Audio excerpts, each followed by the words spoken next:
নমস্কাৰ আপোনাক স্বাগতম আপুনি চাই আছে সিটি 18 মই জয়ন্ত মাধৱ গোস্বামী আৰু বহু উৎকণ্ঠা তথা ব্যাপক জল্পনা কল্পনাৰ অন্তত আজি ঘোষণা কৰা হ'ল হাইস্কুল শিক্ষান্ত আৰু উচ্চতৰ মাধ্যমিক চূড়ান্ত পৰীক্ষাৰ মূল্যায়নৰ ফৰ্মুলা এইচএসএলসি আৰু হাই মাদ্ৰাছাৰ মূল্যায়নৰ ফৰ্মুলা ঘোষণা আৰু এই ফৰ্মুলা অনুসৰি নৱম আৰু দশম শ্ৰেণীৰ নম্বৰৰ পৰা লাভ কৰিব 40% কৈ নম্বৰ উপস্থিতি আৰু এছাইনমেন্টৰ পৰা লাভ কৰিব 20% অৰ্থাৎ 40:40:20 এই ফৰ্মুলা ঘোষণা কৰা হৈছে এইচএসএলসি পৰীক্ষাৰ ক্ষেত্ৰত দশম শ্ৰেণীৰ তথ্য নথকা বিদ্যালয়ৰ নৱম শ্ৰেণীৰ পৰা লাভ কৰিব 70% নম্বৰ 30% নম্বৰ দিব বিদ্যালয় কৰ্তৃপক্ষই বিশেষভাৱে সক্ষম ছাত্ৰ-ছাত্ৰীৰ সিদ্ধান্ত ল'ব বিদ্যালয়ে এইচএসএলসি পৰীক্ষাৰ নম্বৰ ইতিমধ্যে আমি জনাইছো 40:40:20 এই পদ্ধতিত প্ৰদান কৰা হ'ব আনহাতে এইচএস চূড়ান্ত পৰীক্ষাৰ তিনিটা শাখাৰ বাবে প্ৰেক্টিকেল পৰীক্ষা থকা নথকা বিষয়ক লৈ পৃথক মূল্যাঙ্কন পদ্ধতি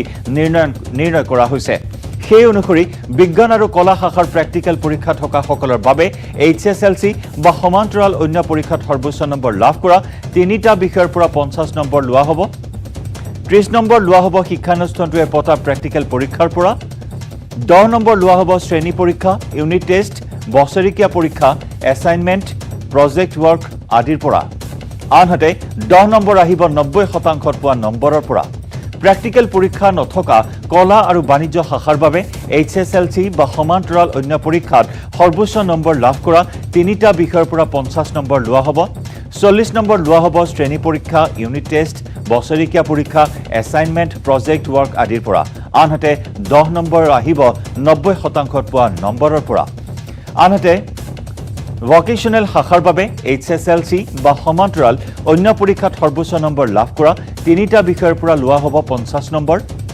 40% শিক্ষানুষ্ঠানটোৱে পতা প্ৰেক্টিকেল পৰীক্ষাৰ পৰা লোৱা হ'ব আনহাতে 10 নম্বৰ আহিব 90% পোৱা নম্বৰৰ পৰা বেটাৰমেন্ট বা দ্বিতীয়বাৰৰ বাবে পৰীক্ষাত অৱতীৰ্ণ হোৱা সকলৰ বাবে এই মূল্যাঙ্কন পদ্ধতিত আছে পৃথক ব্যৱস্থা এইচএস চূড়ান্ত পৰীক্ষাত ষ্টাৰ ডিষ্টিংশন নাথাকে এইবাৰ এইচএছত সৰ্বোচ্চ নম্বৰ ঘোষণা কৰা নহয় এইবেলি এই পদ্ধতিত সন্তুষ্ট নোহোৱা শিক্ষাৰ্থীয়ে দিব পাৰিব পৰীক্ষা শিক্ষাৰ্থীৰ আবেদনৰ ভিত্তিত পতা হ'ব পৰীক্ষা 15 ছেপ্টেম্বৰৰ ভিতৰত পৰীক্ষা অনুষ্ঠিত কৰাৰ চেষ্টা কৰা হ'ব বুলি সংবাদমেলত শিক্ষামন্ত্ৰী ডক্টৰ ৰণোজ পেগুৱে আজি ঘোষণা কৰে আৰু এয়া যদি সম্ভৱ নহয় তেতিয়া হলে 2022 চনত হলেও পৰীক্ষা পতা হ'ব মূল্যায়ন কমিটি দুখনৰ অধ্যক্ষ ডক্টৰ দীপক কুমাৰ শৰ্মা আৰু ডক্টৰ অলক বুঢ়াগোহাঁই আজি এই যে মূল্যায়ন পদ্ধতি এই বিষয়ে সদৰি কৰে সংবাদমেলত উপস্থিত থাকে সেৱাৰ অধ্যক্ষ ৰমেশ চন্দ্ৰ জৈনো উপস্থিত থাকে এই সংবাদমেলত চাকৰি ক্ষেত্ৰত প্ৰযোজ্য নহয় এই নম্বৰ ছাত্ৰ-ছাত্ৰী অৱতীৰ্ণ হ'ব লাগিব বিশেষ পৰীক্ষাত আমি পুনৰ জনাইছো কোনো চাকৰি ক্ষেত্ৰত আবেদন কৰিবলৈ হলে এটা বিশেষ পৰীক্ষাত অৱতীৰ্ণ হ'ব লাগিব ছাত্ৰ-ছাত্ৰীসকলে এই কথাও সংবাদমেলত ঘোষণা কৰে শিক্ষামন্ত্ৰীগৰাকীয়ে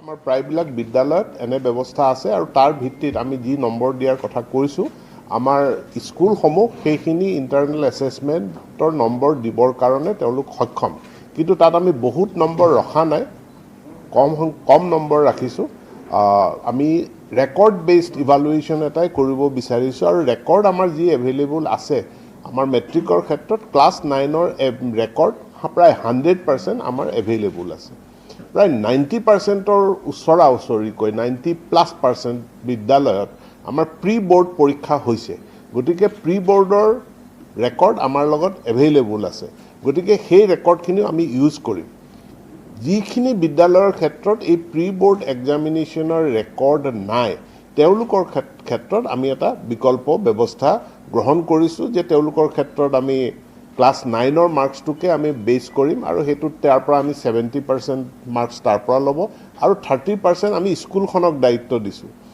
আৰু স্কুলখনে হেতু তেওঁলোকৰ তাত যিখিনি ৰেকৰ্ড আছে এটেন্ডেন্স আছে ক্লাছ টেষ্ট আছে যিখিনি ৰেকৰ্ড আছে তাৰ ওপৰত ভিত্তি কৰি তেওঁলোকে নম্বৰটো দিব আৰু কোনো পৰিস্থিতিত এই ইয়াৰ জৰিয়তে পাছ কৰা বা ডিভিজন লাভ কৰা ছাত্ৰ-ছাত্ৰীৰ সংখ্যাটো যোৱা 3টা বছৰৰ যিটো গড় হিচাপ আছে ৰিজাল্ট আছে সেই বিদ্যালয়খনৰ তাৰ 10%তকৈ ওপৰত বেছি ভেৰিয়েশ্যন হ'ব নোৱাৰিব কমো হ'ব নালাগে বেছিও হ'ব নালাগে 10%ৰ ভিতৰত থাকিলে আমি এইটো এটা ৰিজনেবল এছেছমেণ্ট হৈছে বুলি আমি ধৰি ল'ম ইয়াৰ লগত গুৰুত্বপূৰ্ণ কেইটামান সিদ্ধান্ত আছে সেইকেইটা কথা ক'ব বিচাৰিছোঁ কোনো ছাত্ৰ ছাত্ৰীয়ে এই ইভালুৱেশ্যন প্ৰক্ৰিয়াত যদি সন্তুষ্ট নহয়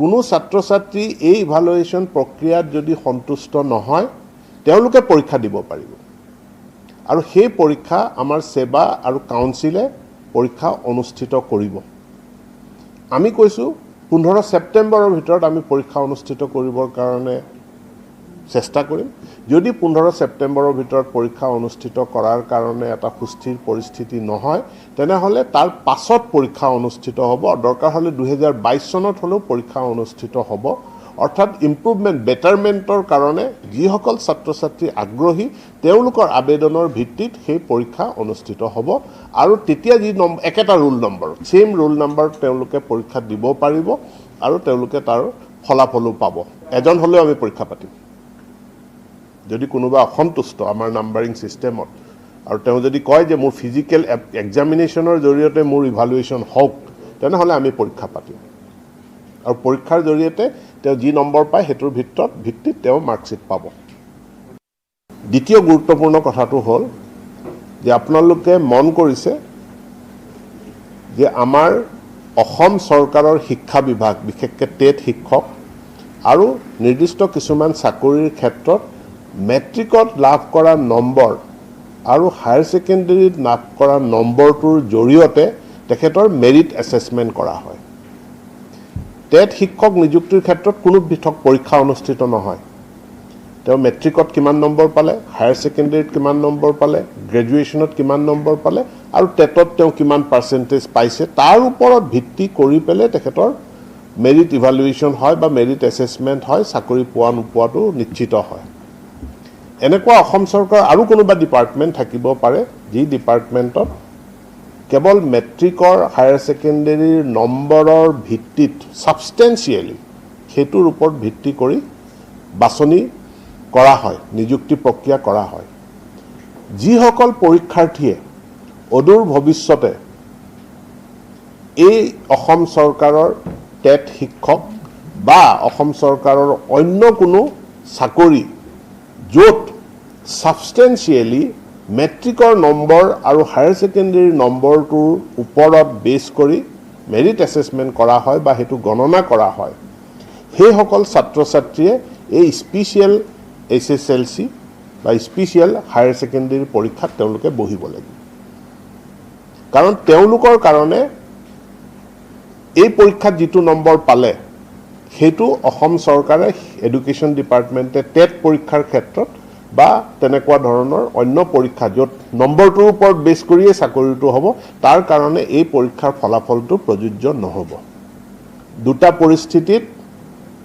আমিতো স্পেচিয়েল পৰীক্ষা আমি পাতিমেই সেই পৰিস্থিতিত দুটা পৰিস্থিতিত সেই পৰীক্ষাত ছাত্ৰ ছাত্ৰীসকলে বহিব পাৰিব এটা হ'ল ইমপ্ৰুভমেন্ট বা বেটাৰমেন্টৰ কাৰণে যে এইটো মাৰ্কিঙত মই সন্তুষ্ট নহ'লো গতিকে মোক বেটাৰমেন্টৰ কাৰণে এটা স্কোপ দিব লাগে বেটাৰমেন্টৰ স্কোপটো পাব দুই নম্বৰ টেট শিক্ষককে ধৰি অসম চৰকাৰৰ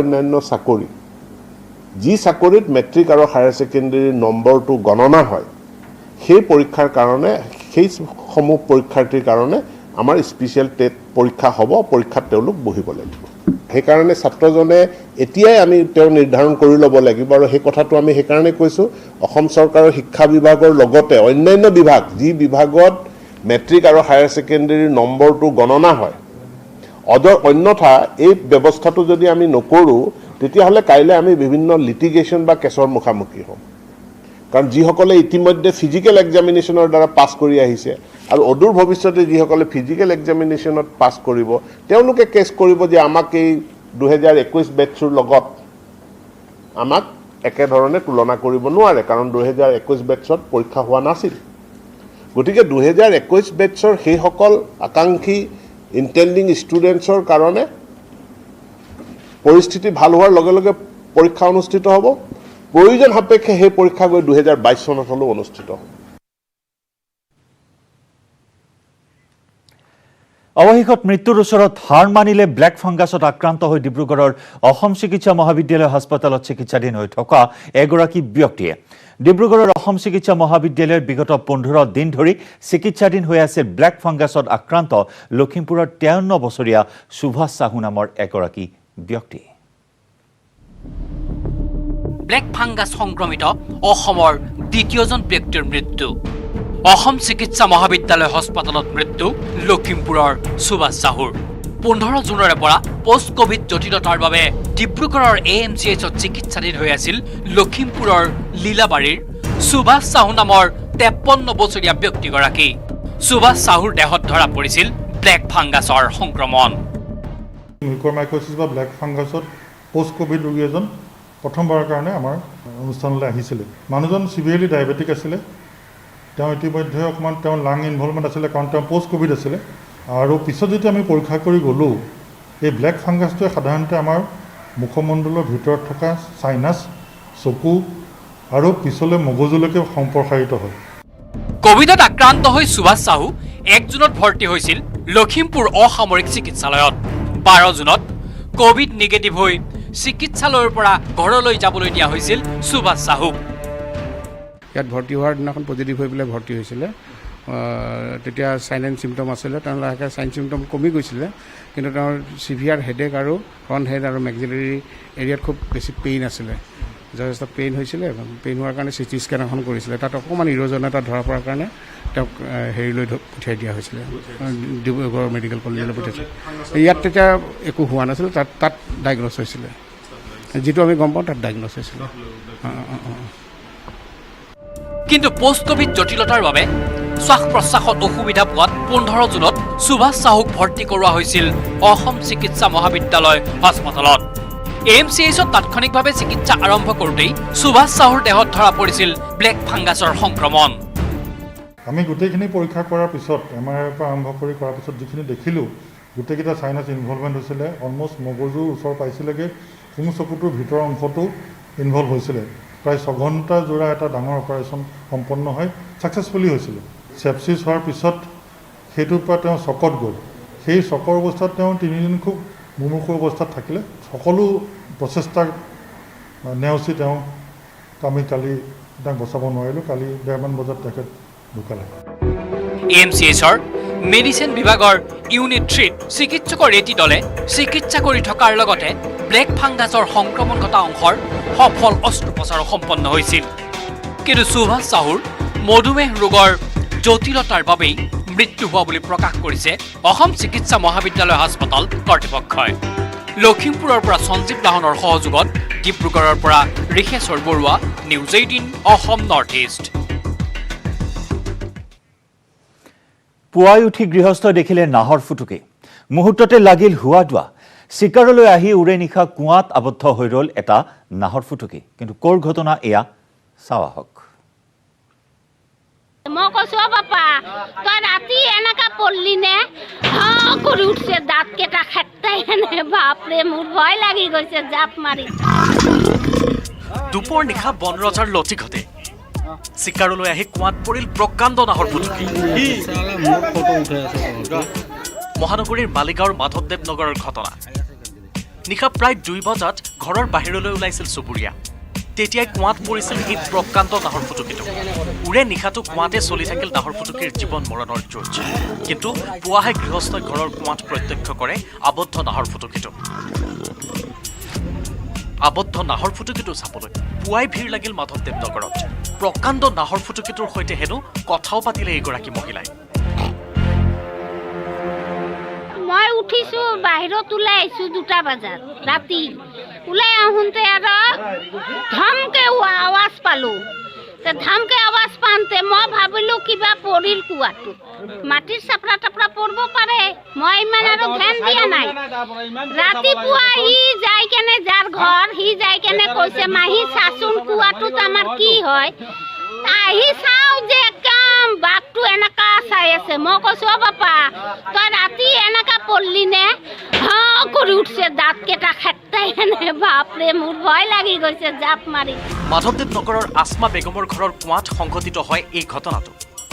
পুৱাই বাঘটো প্ৰত্যক্ষ কৰাৰ পাছত স্থানীয় লোকে খবৰ দিয়ে আৰক্ষী আৰু বন বিভাগক। ফাৰ্ষ্ট এড ট্ৰিটমেণ্টটো দি যদি দেখা পাওঁ তাক মুকলি কৰি দিব আমি লগে লগে মুকলি কৰি দিম গড়ভঙা সংৰক্ষিত বনাঞ্চলত। আৰু যদি দেখা যায় অলপ বেছি ইনজুৰ হৈছে তেতিয়া হয়তো আমি পৰৱৰ্তী চিকিৎসা ব্যৱস্থা কৰিম।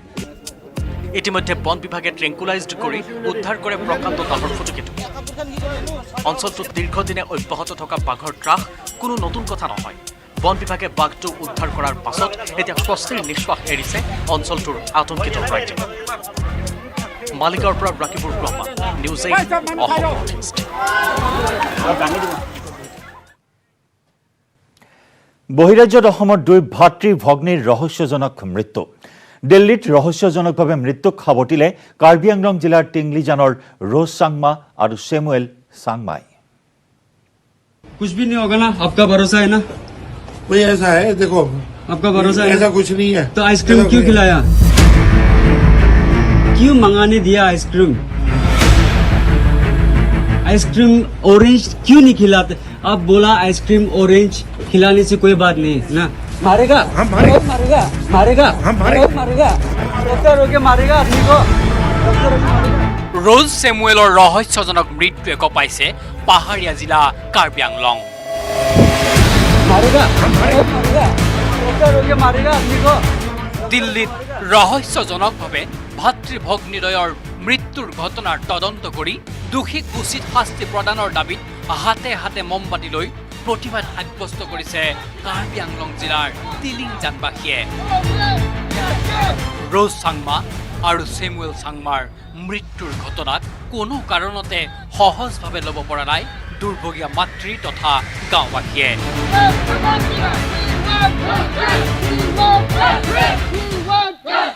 মোৰ ল'ৰাটো তাক বহি আছিলে মাহীয়েকৰ ওচৰত, তাক বহিবলৈ দিয়া নাই, দাৱাই ল'বলৈ পঠাই দিছে। মোৰ ভনীক আইচক্ৰীম খুৱাই দিছে তাহাঁতে। মোৰ ল'ৰাটো আহি পাইছে, তাৰ মাহীক আইচক্ৰীম জবৰদস্তি খুৱাই আছে তাহাঁতে মুখত, আৰু তাই কান্দি আছে। পিছতে মোৰ ভাইটিটো কাঢ়ি পেলাই দিছে আইচক্ৰীমটো, হ'লেও তাহাঁতে উঠাই পেলাই আৰু খুৱাবলৈ বিচাৰি আছে ভনীটোক। তাহাঁতক কৈ আছে ভেণ্টিলেটৰ লগা, নাই ভেণ্টিলেটৰ, তহঁতে লৈ যোৱা তাহাঁতক, এনেকুৱা কৈ আছে। ৰোজ চাংমা আৰু চেমুৱেল চাংমা। ৰোজ চাংমা দিল্লী এয়াৰপৰ্টৰ কেবিন ক্ৰু হিচাপে আৰু কল চেণ্টাৰত কাম কৰিছিল চেমুৱেল চাংমাই।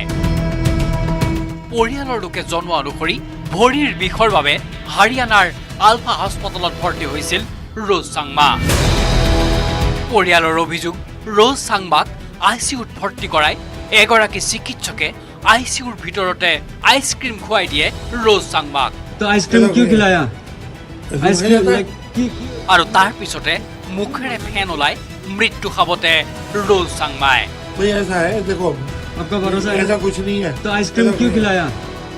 আনহাতে চিকিৎসকৰ কাৰ্যকলাপ মনে মনে মোবাইলত ৰেকৰ্ড কৰি ৰাখিছিল ভাতৃ চেমুৱেল চাংমাই। ऑरेंज क्यों नहीं खिलाते? आप बोला आइसक्रीम ऑरेंज खिलाने। কিন্তু ৰোজ চাংমাৰ মৃত্যুৰ পিছতে আহিল চেমুৱেলৰ আত্মহত্যাৰ অপ্ৰত্যাশিত খবৰ। পৰিয়ালৰ অভিযোগ, মোবাইলত চিকিৎসকৰ দুষ্কৃতি ৰেকৰ্ড কৰাৰ বাবেই চেমুৱেলকো চিকিৎসকে হত্যা কৰি আত্মহত্যাৰ ৰূপ দিয়াৰ চেষ্টা কৰিছে। मारेगा? हम मारेगा। मारेगा? मारेगा? मारेगा। डॉक्टर होके मारेगा? डॉक्टर होके मारेगा आदमी को? চেমুৱেল চাংমা মাৰিছে বুলি যে কৈছে, চেমুৱেল চাংমা কোনে মাৰিলে? চাংমাক ডক্তৰ মাৰিছে। ডক্টৰটোৰ নাম কি? তাই কিবা দেখি আছে ভিডিঅ'ত চবে, এইটো ডাক্তৰটো মাৰিছে। আৰু চামুৱেল চাংমাটো মোক ৰাতিপুৱা কল কৰিছিলে, মাহীটো এনেকুৱা হোৱাৰ পাছত কৈছে, মামী মই নাহিম, মাহীক মই পঠাই দিম মামাৰ লগত, মই ইয়াত থাকি মই ফাইট কৰিম, মই নেৰিম কেতিয়াও, মই জাষ্টিচ লাগে, এইটো কৈ থাকোঁতে কলটো কাটি দিছে। কিন্তু প্ৰকৃততে কেনেকৈ মৃত্যু হ'ল দুই ভাতৃ ভগ্নী ৰোজ চাংমা আৰু চেমুৱেল চাংমাৰ? ঘটনাৰ সঠিক তদন্ত বিচাৰি গৃহমন্ত্ৰী অমিত শ্বাহলৈ পত্ৰ প্ৰেৰণ কৰিছে টুৰাৰ সাংসদ আগাথা চাংমাই। একেই দাবীৰে দোষীক কঠোৰ শাস্তি প্ৰদান কৰিবলৈ হাতত মমবাতি লৈ প্ৰতিবাদ সাব্যস্ত কৰিছে ৰোজ চাংমা আৰু চেমুৱেল চাংমাৰ গৃহগাঁও কাৰ্বি আংলঙৰ তিলিংজানবাসীয়ে। तो आइसक्रीम क्यों खिलाया? Bureau report, news 18 Assam north east. Ice cream orange क्यों नहीं खिलाते? अब बोला आइसक्रीम ऑरेंज खिलाने से कोई बात नहीं ना मारेगा আমি সিটি 18ত খবৰৰ ধাৰা অব্যাহত ৰাখিম তাৰ পূৰ্বে লৈছো এটি বাণিজ্যিক বিৰতি স্ট্ৰং মানে জানেনে মাইথন স্ট্ৰং মানে মাইথন নিৰ্মাণৰ মানদণ্ড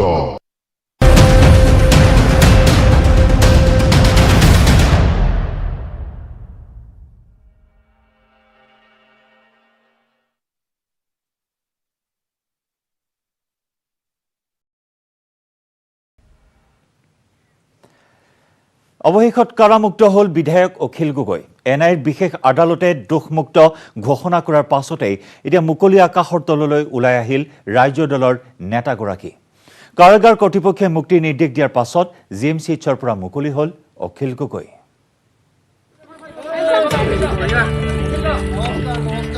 মুক্ত অখিল গগৈ ন্যায় ব্যৱস্থাৰ ইতিহাসত আজিৰ দিনটো সদায় এটা গৌৰৱোজ্জ্বল দিন হিচাপে লিখা থাকিব মই এই মুহূৰ্তত সমগ্ৰ ভাৰতীয় ন্যায় ব্যৱস্থাৰ প্ৰতি ধন্যবাদ কৃতজ্ঞতা আৰু অভিনন্দন জ্ঞাপন কৰিছোঁ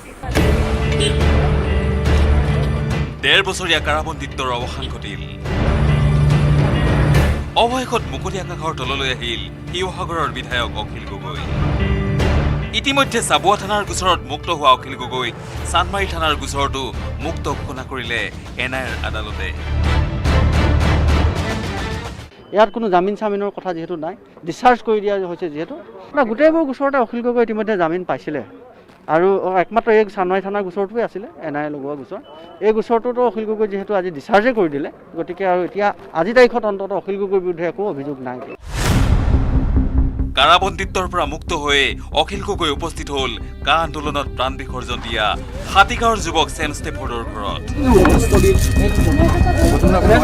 ছেম ষ্টেফৰ্ডৰ পৰিয়ালৰ উপৰিও অন্যান্য আন 4টা যি পৰিয়াল আছে কা শ্বহীদ পৰিয়াল প্ৰত্যেকটো পৰিয়াললৈ মই পৰ্যায়ক্ৰমে যাম তেখেতসকলক দেখা সাক্ষাৎ কৰিম আৰু তেখেতসকলৰ সমস্যাবিলাক সমাধান কৰিবৰ কাৰণে মই চেষ্টা কৰিম পত্নীৰ পৰা ধাৰে লোৱা ধনেৰে ছেম ষ্টেফৰ্ডৰ পৰিয়ালক সাহায্য বিতৰণ কৰিলে অখিল গগৈ কলে ছেম ষ্টেফৰ্ডৰ মাতৃৰ চিকিৎসাৰ দায়িত্ব লোৱাৰ লগতে কা আন্দোলনৰ 5 শ্বহীদৰ গোচৰৰ সকলো খৰচ বহন কৰিব অখিল গগৈ ছেম ষ্টেফৰ্ডৰ পৰিয়ালৰ লগত কথা পাতি তেওঁলোকৰ কেইবাটাও বিপদ আপদ চলি আছে বুলি শুনিছোঁ কেইবাটাও সমস্যা চলি আছে বুলি শুনিছোঁ সেই সমস্যাবিলাক একাধিক্ৰমে মই সমাধান কৰিবৰ কাৰণে চেষ্টা কৰিম ইয়াৰ পিছতেই নিজৰ ঘৰলৈ গৈ পৰ্যায়ক্ৰমে কৃষক মুক্তি আৰু ৰাইজৰ দলৰ কাৰ্যালয়লৈ উপস্থিত হোৱাৰ কাৰ্যসূচী থিৰাং কৰিলে সদ্য কাৰামুক্ত অখিল গগৈ অখিল গগৈৰ মুক্তিৰ ঘোষণাৰ লগে লগে উৎফুল্লিত হৈ পৰিল মাতৃ প্ৰিয়তা গগৈও সত্য সদায় যে মিছামিছি কথাকৈ কাগজ থৈছে যদি মোৰ বিশ্বাস আছে ওলোৱাৰ কাৰণে মই ভাল পাইছোঁ আৰু আনন্দ দেশৰ কাৰণে কাম কৰিবৰ কাৰণে তাক মই সহমতি দিছোঁ আৰু উন্নয়ন কৰিবৰ কাৰণে মই তাক আদৰ্শ দি যাম আনন্দ প্ৰকাশ কৰিলে মৰিয়নিবাসীয়েও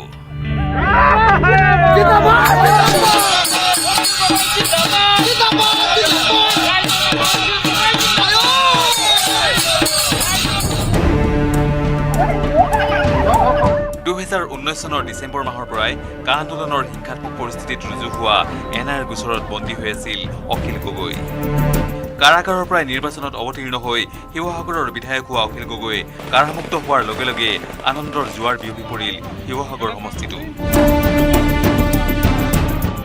অত্যন্ত সুখী এজন মানে আমি কৈছিলোঁ যে ন্যায় প্ৰতিষ্ঠাৰ যুঁজত অখিল গগৈ জয়ী হ'ব আৰু হ'ল আজি শিৱসাগৰ সমষ্টিৰ ৰাইজ আমি কৃষক মুক্তি সংগ্ৰাম সমিতি ছাত্ৰ মুক্তি সংগ্ৰাম সমিতি আমি ন্যায়ালয়ক আজি পোনপ্ৰথমে ধন্যবাদ দিছোঁ 126টা সমষ্টিৰ ভিতৰতে শিৱসাগৰ সমষ্টিটো আটক ধুনীয়া কৰিব শিৱসাগৰ সমষ্টিৰ উন্নয়ন হ'ব অখিল গগৈৰ সাংগঠনিক আৰু ৰাজনৈতিক জীৱনত বৃহস্পতিবাৰৰ দিনটো নিঃসন্দেহে গুৰুত্বপূৰ্ণ হৈ ৰ'ব ভাস্কৰ জ্যোতি হাজৰিকা আৰু বলেন ভট্টাচাৰ্যৰ report news 18 Assam north east পৰৱৰ্তী অংশলৈ যোৱাৰ পূৰ্বে চিটি 18ত লৈছো ক্ষন্তেক সময়ৰ বাবে বাণিজ্যিক বিৰতি